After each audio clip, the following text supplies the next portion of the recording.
আমি বাবাধাম আসছি, জঙ্গলের রাস্তা দিয়ে যাচ্ছিলাম, হঠাৎ করে দেখতে পাই হনুমান। আপনাদেরও দেখাচ্ছি।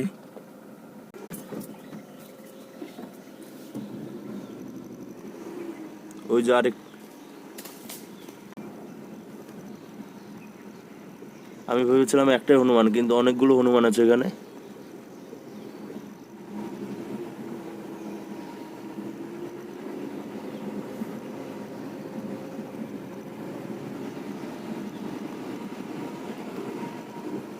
বাবাধামে যাওয়ার পথে এরকম জঙ্গল পড়ে,